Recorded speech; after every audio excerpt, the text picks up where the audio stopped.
Bonjour, Fabienne Pasco de Télérama, face à Julien Gosselin, un des jeunes metteurs en scène les plus prometteurs de sa génération, avec Sylvain Creusot, Julie Deliquet, etc. Mais il est encore plus jeune qu'eux, puisqu'il n'a que 34 ans.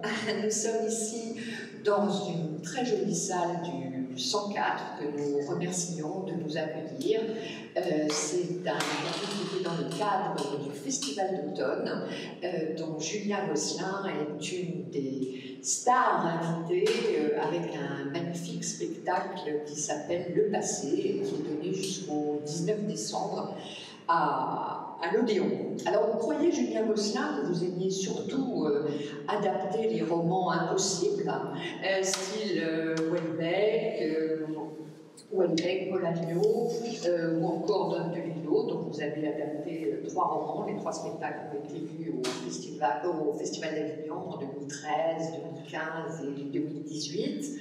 Et puis on découvre là que vous aimez aussi le théâtre, le répertoire. Alors, certes, il y a toujours de la vidéo, comme vous le faites, il y en a même de manière radicale, il m'a semblé qu'il y en avait encore plus. Mais enfin, un texte, même s'il est entrecoupé de nouvelles, mais quand même, c'est le texte, une pièce d'un artiste maudit, grâce à vous, on va découvrir, et qui s'appelle Andreïev, que moi j'avais découvert personnellement. Je m'en suis souvenue en voyant le texte grâce à une pièce, là, j'ai oublié son nom, La Pensée, que j'avais vue au Lucernaire et que jouait André Terzieff, Laurent Terzieff. Alors, qu'est-ce qui vous a poussé, Julien, à monter Andreïev? Comment vous l'avez rencontré? La rencontre s'est faite de manière très étrange. Je cherchais. C'est la première fois que, disons, l'idée du spectacle précédait la découverte de l'œuvre. D'habitude, c'est toujours en découvrant un auteur que me vient l'idée de monter un spectacle. Là, je sentais que j'avais envie de travailler sur le répertoire. Disons, sur la question du répertoire, sur la question de l'académisme théâtral. J'avais envie de travailler sur, de rendre un hommage contrarié au théâtre, c'est-à-dire à la fois d'interroger la question du théâtre comme un art potentiellement mort avec une dose d'ironie, et en même temps, de fait, lui rendre hommage comme un art essentiellement vivant. Et donc, je me disais, il fallait que je fasse un spectacle où on voit une humanité s'éteindre, et où on puisse voir le théâtre comme un art presque englouti. Et donc, je me disais, il faut que je monte une pièce de Russe de la fin du 19e ou du début du 20e, quelque chose où on voit justement l'extinction d'une société pour la naissance d'une autre. Ça aurait pu être Tchekhov. Ça aurait pu être Tchekhov. À un moment, je me suis dit que ça pouvait être Gorky, donc je voulais relire Les Enfants du Soleil. Un copain d'Andreïev. Un copain d'Andreïev. Et ça s'est fait comme ça. Et il se trouve que je suis très impatient. Et quand je cherchais chez moi Les Enfants du Soleil, je ne le trouvais plus. Et j'ai appelé André Markovitch, je lui ai écrit, je lui ai dit, vous n'auriez pas un PDF de Gorky et Les Enfants du Soleil? Et Markovitch m'a dit, comme il est malin, il m'a dit, non, ne lisez pas Les Enfants du Soleil, j'ai mieux pour vous, venez à Paris, on se voit, et on parle d'un autre auteur. Et là, il m'a dit, il faudrait que vous montiez Andreïev. Il m'a dit, c'est comme Gorky, mais c'est un peu moins violent et beaucoup plus triste. Alors je me suis dit, ok, je vais lire ça. Et vous savez, généralement, quand on vous conseille des œuvres, ça marche pas. Moi, généralement, quand on me conseille, alors j'essaie être journaliste culturel, mais quand un ami me dit, il faut absolument que tu vois ce film, je ne vais jamais voir ce film. Donc, quand on lit absolument ce roman, je me dis, c'est une très mauvaise idée. Vous savez, par exemple, moi, j'ai l'habitude, ça fait 40 000 fois qu'on me dit qu'il faut que je monte Le Maître et Marguerite. Vous voyez, je suis ultra habitué à ça. J'ai toujours pas monté. Mais bref, là, il m'a dit, lisez ça, je me suis dit, bon, je vais quand même me faire plaisir à André Markovitch. Et en le lisant, ça a été, à la fois une découverte très forte et en même temps un déplacement, et ça c'était nécessaire, du projet initial que j'avais. C'est-à-dire que le projet initial que j'avais persisté d'une certaine manière et en même temps été ruiné parce qu'il y avait un auteur qui était là, encore plus fou, bizarre, étrange, problématique que ce que j'avais imaginé de mon spectacle au départ. Mais pourquoi il est si bizarre, cet Andreïev qui a écrit une 40aine de pièces, je crois? Il est bizarre parce que d'abord, rien ne se ressemble dans son œuvre, ce qui est quand même assez rare. Quand on passe d'un théâtre, disons, de forme assez classique dans ce qui se fait du théâtre de son temps, c'est-à-dire des pièces réalistes en 4 actes avec une galerie de personnages comme on peut en voir chez Gorky ou chez Tchekhov, à des pièces symbolistes qui sont, pour équivalent, disons, en Europe de l'Ouest, plutôt Maeterlinck, avec des personnages qui représentent l'homme, la femme, la mort. Là, dans la pièce, une des pièces qui s'appelle Requiem, le directeur de théâtre, par exemple, des sortes de figures. Donc, qui sont des pièces à la fois complètement ringardes, complètement naïves et en même temps d'une beauté folle, de par leur naïveté et leur étrangeté. Et puis, il y a des nouvelles, il y a des nouvelles qui sont presque de l'ordre de longs poèmes, de litanies. Enfin, voilà, ça déjà, c'est une dimension. Quand on lit Andreïev, quand on lit deux choses d'Andreïev, on a du mal à reconnaître le même auteur. Et puis, je crois qu'il y a aussi quelque chose d'un peu malade. En travaillant sur Houellebecq, je m'intéressais beaucoup aux écrivains, disons, de fin de siècle. Alors lui, c'est un écrivain de début de siècle, mais il y a quelque chose comme ça, quand on voit la littérature française à ce moment-là, une des choses qui m'intéresse beaucoup, par exemple, c'est que vous savez, cette littérature de Huysmans à Bernanos, ces gens-là, qui sont un peu le moment malade, à la fois malade et mystique de la littérature française.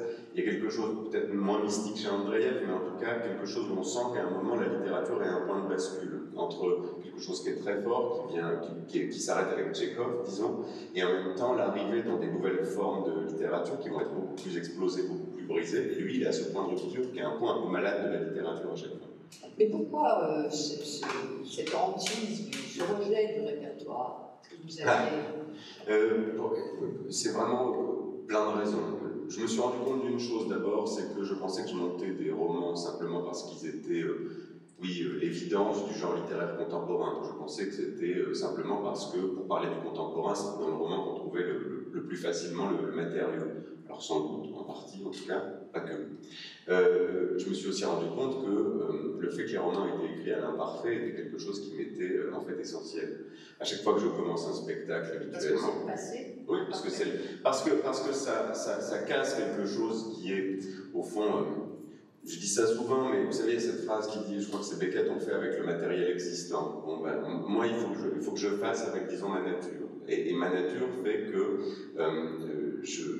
j'ai une question, je n'irai pas jusqu'à dire un problème, mais en tout cas, je sens que le point de tension de mon travail se fait sur la question du présent pur au plateau. Est-ce que je veux montrer des gens en pleine vie qui vont faire face aux spectateurs, ou est-ce que je veux montrer justement quelque chose qui a l'air comme oublié, perdu?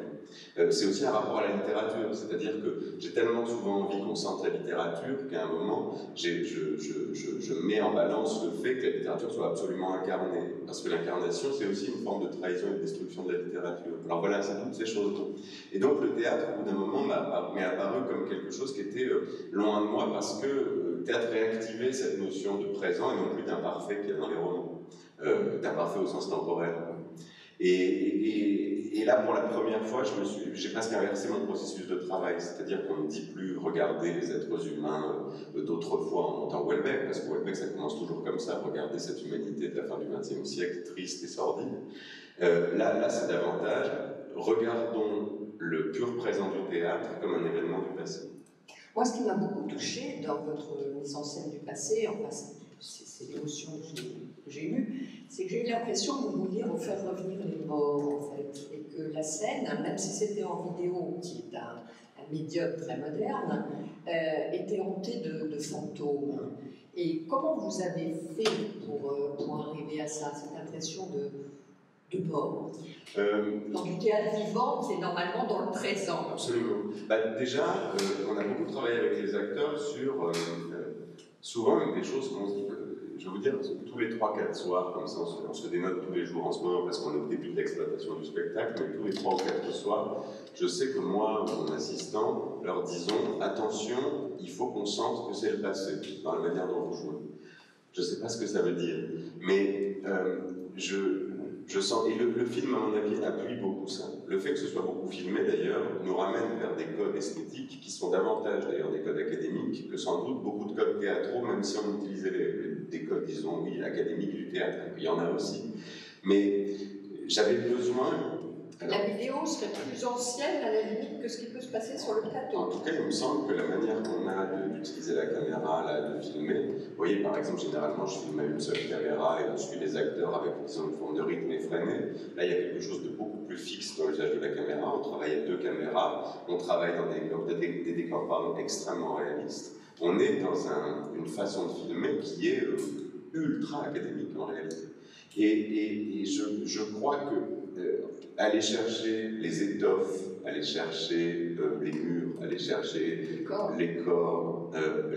milieu de ces décors-là, il y a quelque chose qui touche à quelque chose, oui, de disparu ou d'ancien. Et par ailleurs, les textes d'Andreev portent ça vraiment en eux. Le personnage principal, Katerina Ivanovna, qui est la pièce un peu centrale du projet, c'est un personnage qui passe son temps à dire qu'elle est déjà morte. Mais ça veut dire que vous pensez que le théâtre, vous l'avez évoqué tout à l'heure, que le théâtre est peut-être un art de la mort, ou que le théâtre porte la mort? Non, mais je crois, d'ailleurs comme Claude Régis, ou comme sans doute Tadeusz Kantor, comme tant de... Peut-être même que d'ailleurs Christiane Lefebvre pourrait dire des choses comme ça aussi, alors c'est une banalité aujourd'hui de dire ça, mais que le théâtre est vraiment l'art des fantômes. Et je ne l'avais jamais saisi autant qu'en travaillant sur ce spectacle, disons. Mais il y a quelque chose... le fait à un moment de pénétrer un espace théâtral, c'est la réactivation de quelque chose qui a disparu et qui n'existe plus. Et alors, de fait, moi, ce qui m'intéresse énormément, c'est que cette chose se fait par le pur présent du théâtre. Ce qui me semble d'ailleurs faire du théâtre un art absolument contemporain et moderne.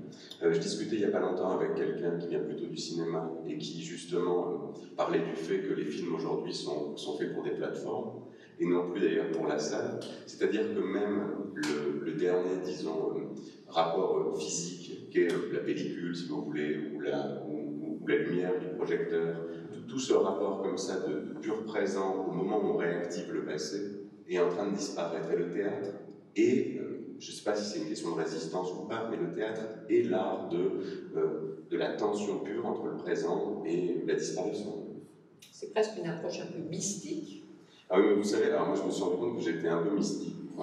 Quand est-ce que vous vous en êtes rendu compte? Et c'est quoi pour vous le mysticisme? Alors ça c'est une vaste question, disons. Mais je me suis rendu compte quand j'ai monté les particules élémentaires, je me souviens que ce qui m'intéressait très fort, c'était une des dernières phrases du livre, qui est nous pensons aujourd'hui que Michel Dzerzhinsky, qui est le personnage principal, nous pensons aujourd'hui que Michel Dzerzhinsky est entré dans la mer. Et alors, ça n'a rien de mystique, cette phrase, on pourrait dire. Mais il y a quelque chose, si vous voulez, chez Houellebecq, moi, qui m'a toujours touché, qui est une dimension, disons, assez, au fond, ignorée, on pourrait dire, du travail de Houellebecq, parce qu'on imagine qu'il parle sans arrêt de sexualité. C'est la question du ciel comme étant un endroit où possiblement peut apparaître le visage de Dieu. Alors, moi, je ne suis pas du tout croyant, mais pas du tout. Mais les cinéastes que j'aime, par exemple, je suis fou de Bruno Dumont, Kieslowski, que vous venez le décalogue que vous venez d'adapter absolument, pour le la théâtre. promotion 45 au TNS, Théâtre National de Strasbourg. Sont des gens qui, à un moment, ne cessent de faire que la pure réalité montrée dans leurs œuvres est simplement une surface de quelque chose qui est plus grand et qui pourrait arriver. Et moi, il m'est extrêmement difficile de faire... si vous voulez, là, par exemple, la pièce d'Ekaterina Ivanovna n'a absolument rien de mystique. Et moi, je m'attire vers la fin. Oui, la fin, elle est presque sortifiée, elle est revenue à la fin. Et donc je sens que j'ai, pour une raison, comment vous expliquer ça, je l'ignore moi-même, mais je sens que j'ai besoin que le plateau, la dimension du plateau du théâtre ne s'arrête pas au réel. Voilà. Qu'on aille chercher quelque chose qui nous dépasse. Mais pourquoi je fais ça, je sais. Au titre de votre compagnie, si vous pouviez lécher mon cœur, ça veut dire quoi? C'est une phrase qui est en 2009, hein, ouais, c'est ça. C'est une phrase qui est dans Shoah de Claude Lanzmann, qui est prononcée par quelqu'un à un moment qui est interviewé, qui dit à Lanzmann: si vous pouviez lécher mon cœur, vous mourriez empoisonné. C'était une phrase que répétait beaucoup le professeur qu'on avait, pour beaucoup d'entre nous, dans la compagnie de Stuart Side au Théâtre du Nord, à l'école du Théâtre du Nord à Lyon. Donc c'était une forme d'hommage à lui, évidemment, mais c'est aussi l'idée, je sais, c'est difficile, vous savez, les noms de compagnie, c'est toujours difficile à commenter parce qu'on les choisit. Mais tout de même, il y a quelque chose, je m'en suis rendu compte il n'y a pas très longtemps d'ailleurs, chez Lanzmann, il y a un traitement, dans ce film par exemple, du pur réel, enfin de ce qu'on pourrait imaginer comme un événement, disons, de l'histoire, c'est-à-dire l'histoire, on peut imaginer ça comme la pure matérialisation de ce qu'est le réel. Il le traite à chaque fois avec des paysages vidés. Vous voyez, je suis un grand lecteur de George Didier Huberman, par exemple. qu'est-ce que la question de l'image, qu'est-ce que la question de la disparition de l'image, qu'est-ce que la question de l'absence d'êtres humains sur une photographie et comment elle raconte la présence des êtres humains. Bon, en fait, d'une certaine manière, étrange, peut-être déviée, je passe mon temps à faire ça, c'est-à-dire que je dépouille la scène à plein de moments des êtres humains qui l'habitent pour qu'on en sente l'absence. Et vous les montrez en même temps en vidéo? Parfois, je les montre en vidéo, mais vous voyez, par exemple, dans le spectacle qu'on vient de faire, il y a un très long tableau avec une toile peinte marine qui descend, où là, on a, pendant 7-8 minutes, absolument plus de présence humaine sur scène. Mais d'ailleurs, c'est peut-être pas très clair ce que je vais vous raconter, mais j'ai toujours tendance à penser que les spectacles, à un moment, agissent avec un manque.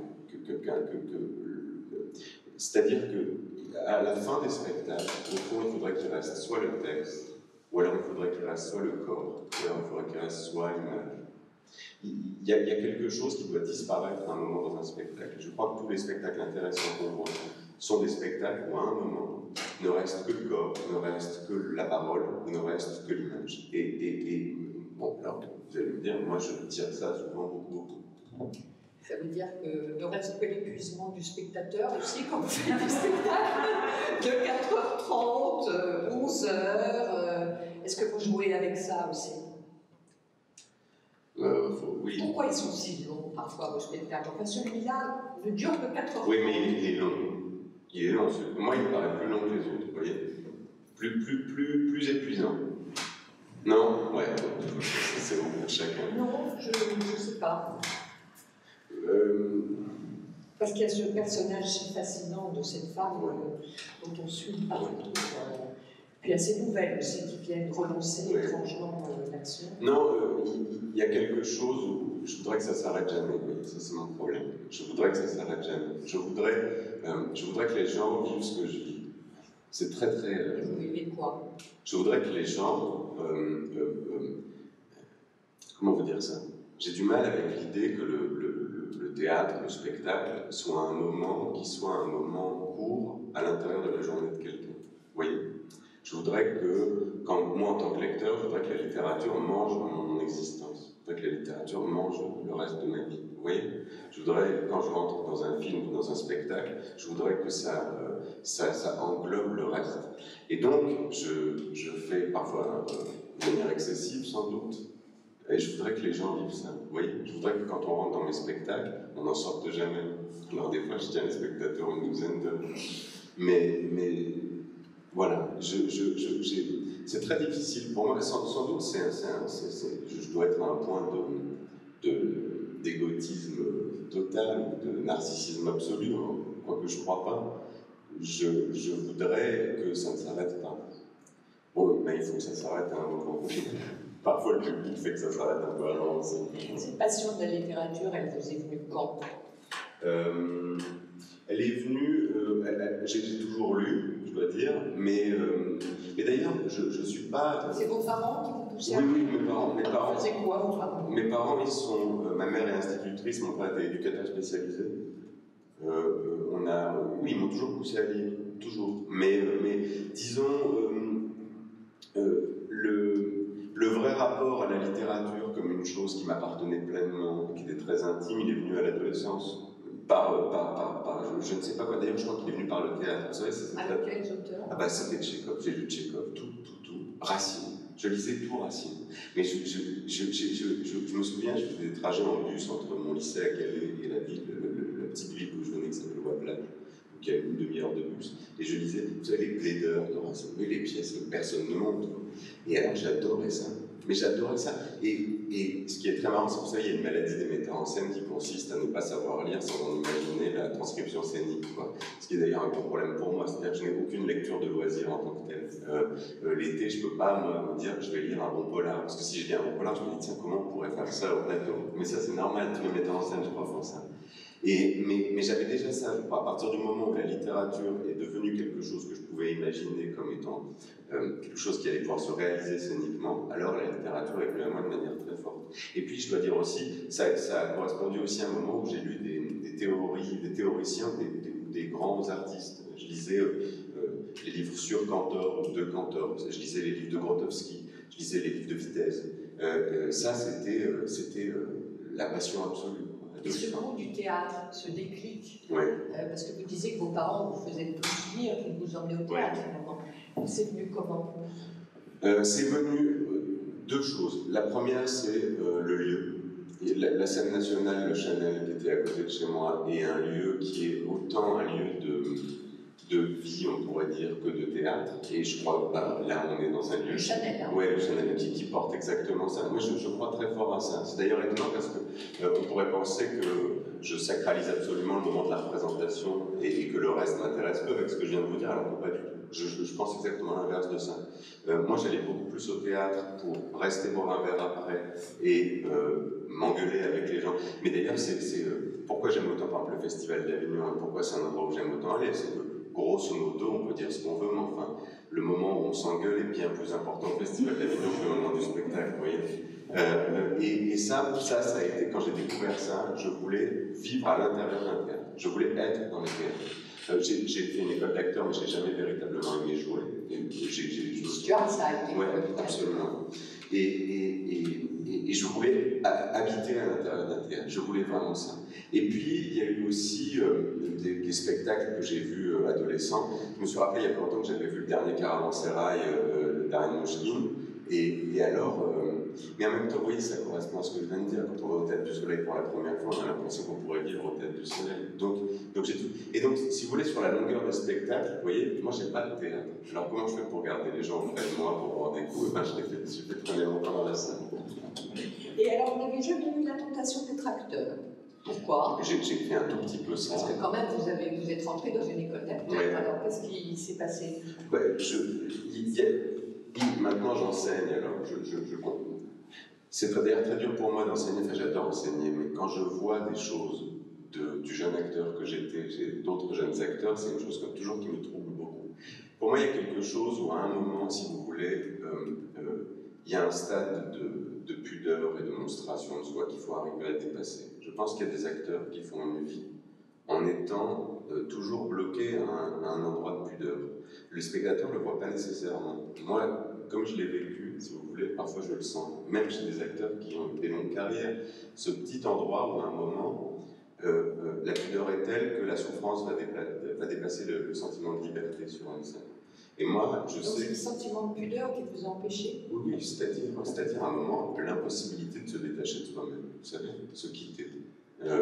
Moi, je n'ai jamais réussi à avoir ça. Et donc, j'aurais pu travailler, parce que j'ai une... Jamais arrêté.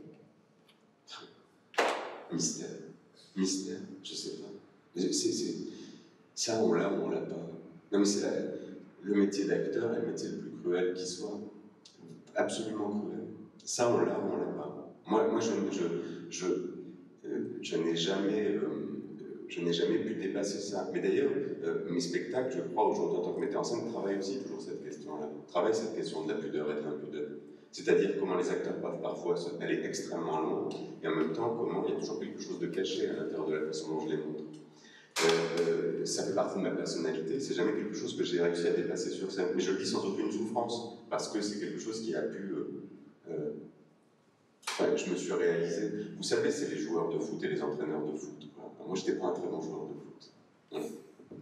Mais avec votre utilisation de la vidéo, vous a traqué leur pudeur, jusqu'à l'impudeur presque. Expliquez-nous l'usage de la vidéo qui est dans tous vos spectacles. Est-ce que c'est une référence aux grands maîtres, je ne sais pas, Castorf, Cassirs, Gobanov? Comment ça vous est venu, cette utilisation des vidéos? C'est difficile à dire, je n'ai pas de politique particulière là-dessus. Votre premier spectacle, que je n'ai pas vu. Hein. Oui, il n'y avait pas de vidéo. Il y avait des mots projetés. Ah, quand même, déjà. Oui, mais d'ailleurs, c'est venu. Le point de départ, c'est montrer la littérature. Ça a été vraiment ça. J'ai toujours projeté beaucoup de textes. C'était quoi? C'était Gen 01, Fausto Parravicino, et il y avait toute une séquence, et je me souviens que c'était dans le noir, où le texte était intégralement projeté et plus du tout dit. Mais c'était comme à un moment laisser la place pure au sentiment que le spectateur allait se faire en lisant et ne pas interférer. Voilà, j'avais besoin de ça. Donc c'est venu d'abord de là. Et puis ensuite c'est... Alors, vous savez, l'utilisation varie selon les spectacles. j'essaye au maximum Ça sert à quoi la vidéo?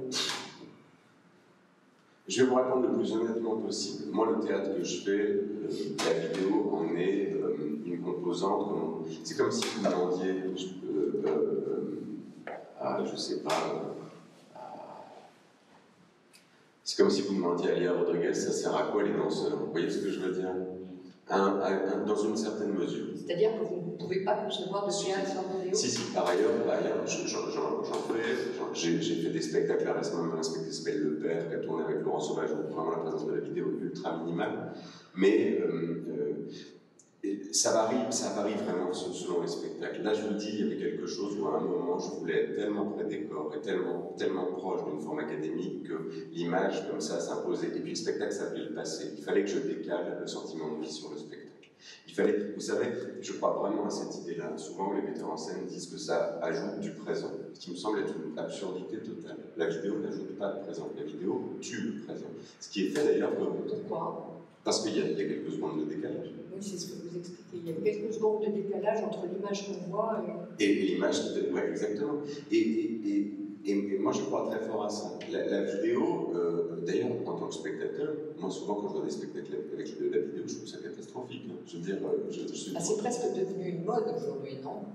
Ouais, je pense que ça a même dépassé le stade de mode, mais c'est au-delà, oui. Après... Non, oui, mais alors, quand vous trouvez ça catastrophique, quel est le bon usage et quel est l'usage catastrophique? Quand est-ce que vous trouvez ça catastrophique? Je trouve ça difficile quand à un moment le traitement de l'image apparaît comme une coquetterie sur une mise en scène qui n'en a pas besoin, grosso modo.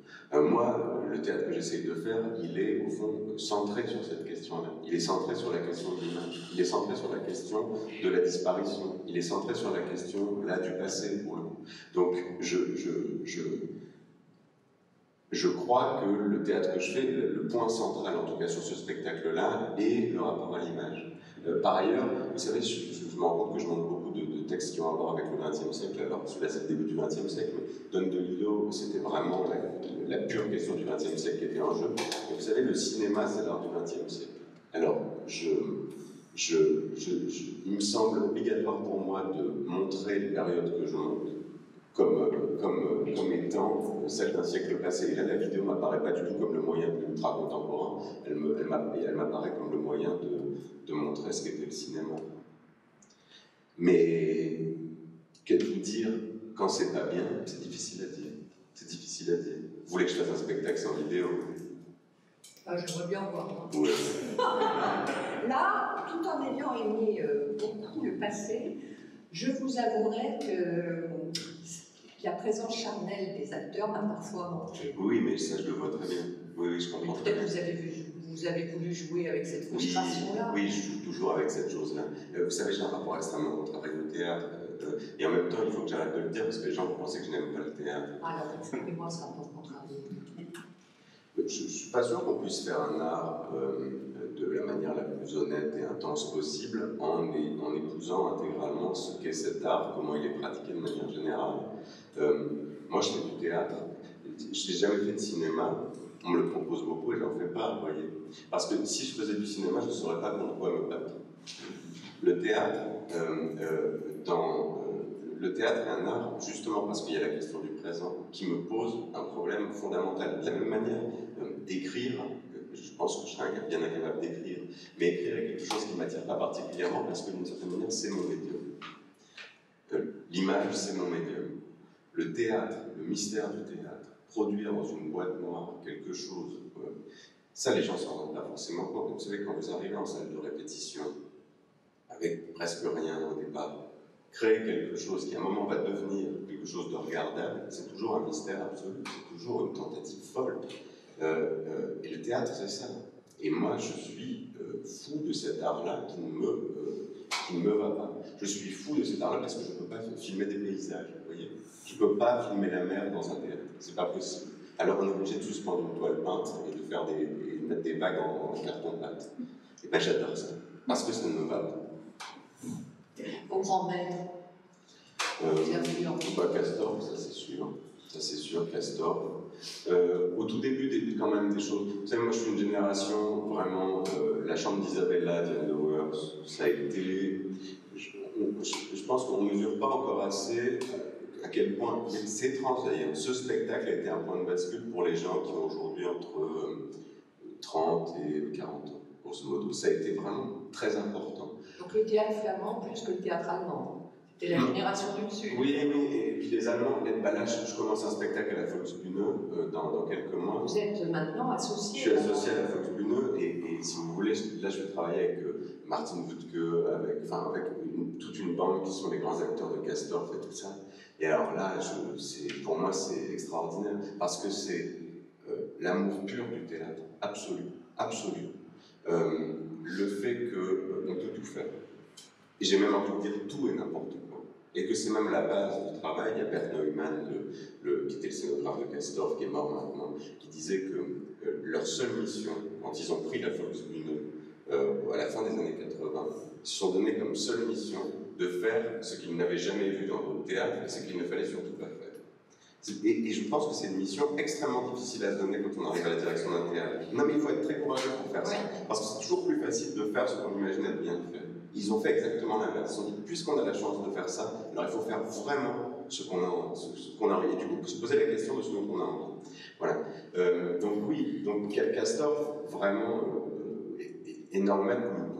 Enfin, vous voyez, je peux vous citer la liste habituelle des géants comme ça, de la mise en scène, mais je peux voir un spectacle de Lupa qui va m'ennuyer pendant 2 heures et puis il va y avoir une demi-heure qui va être à un moment quelque chose qui est, me semble-t-il, au niveau de la littérature. Mais Castellucci aussi, immense maître. Voilà.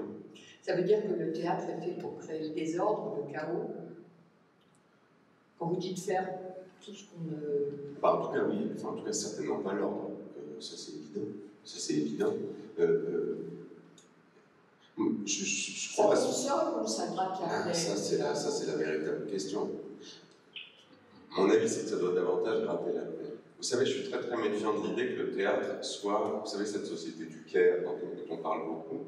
Je m'inquiète, moi, un peu de voir qu'en ce moment, on a besoin que le théâtre soit partie prenante de la société du Caire. Non, je ne crois pas qu'il faut faire ça. Je crois qu'il faut embêter le monde. Je pense que le théâtre, vous savez, on l'oublie parce qu'on est dans une société, disons, social-démocrate, assez molle, encore pour un moment, mais on oublie que le théâtre a été un art à un moment anti-bourgeois, que le théâtre a été un art révolutionnaire, que le théâtre dans les pays en guerre est un art qui est contre les régimes, on l'entend, et avec plein d'artistes étrangers, on peut encore l'entendre. Le problème aujourd'hui, si vous voulez, pour un artiste français, c'est qu'en vivant dans un pays qui n'est pas en guerre, il faut choisir ses guerres. Contre qui on se bat? Ça, c'est la véritable question. Est-ce qu'on se bat contre des spectateurs qui sont déjà acquis à notre cause politique? Je l'ignore. Alors comment on se bat? On est aujourd'hui en France, nous, je crois, à l'endroit où il faut que ce soit par les questions formelles, à un moment, par les questions politiques aussi, je pense, bien sûr, mais ce soit par les questions formelles qu'à un moment, la lutte s'engage. Et donc, oui, je crois que le théâtre doit être le lieu où ça ne va pas, où ça n'est pas ce qui est attendu, où le problème advient, mais véritablement. Vous battez contre quoi? Souvent, je me bats contre... je vous ai parlé de Neumann et Castorf quand ils arrivent à la Volksbühne. Je me bats contre ma propre tendance à être raisonnable. Ça, je me bats contre ça. Je refuse ça chez moi. Je me bats contre ma propre tendance à être aimé. À vouloir être aimé. Je n'ai pas de haine ou de colère contre les spectateurs.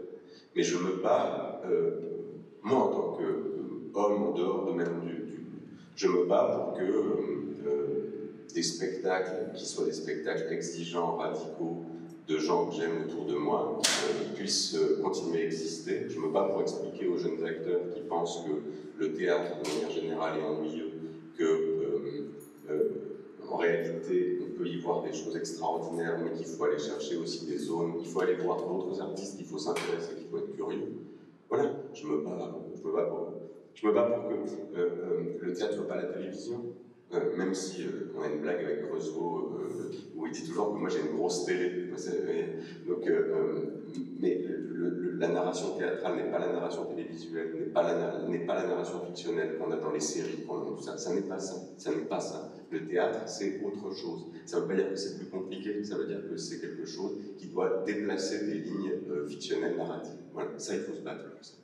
Vous avez refusé jusqu'à présent de diriger un centre dramatique. Est-ce que c'est pas de l'irresponsabilité un peu dans le contexte actuel? Déjà, j'ai jamais refusé. Parce qu'on ne l'a jamais proposé. Donc voilà, ça, moi je l'ai dit une fois, on ne me l'a jamais proposé, donc je n'ai jamais refusé. Et vous accepteriez? Ça dépend ce qu'on me propose. Ça dépend ce qu'on me propose. Mais alors, bon. Et prendre des responsabilités. Vous savez, je vais vous dire un truc très simple. Pendant des années, on est toute une génération, je ne vous cite pas les noms, vous les connaissez, à avoir été contre. Il me semble qu'il y a quelque chose d'extrêmement important à un moment d'avoir une génération de théâtre français qui a dit non. Parce que qui a dit non à beaucoup. Et ça a été très important pour nous. Je suis d'accord avec vous. Aujourd'hui, il me semble qu'on a quelque chose, on doit agir, disons, moins de manière négative, mais de manière positive. Ça ne veut pas dire qu'on est devenu vieux et ennuyeux, ça ne veut pas dire qu'on est devenu mou, bien au contraire. Je pense vraiment bien au contraire, d'ailleurs. Mais il me semble qu'on peut apporter... il faut qu'on fasse ce qu'on a dit qu'on ferait si à un moment on y était. Vous voyez, il ne faut pas être trop lâche. Mais au moment où on commence à dire ça, les gens qui nous disaient « Ah, vous refusez toujours », aujourd'hui ils ne nous proposent plus rien. Voilà. Votre rêve d'artiste, Julien Gosselin, pour finir? Pour le futur, vous voulez dire? Non, pour le présent, pour tout.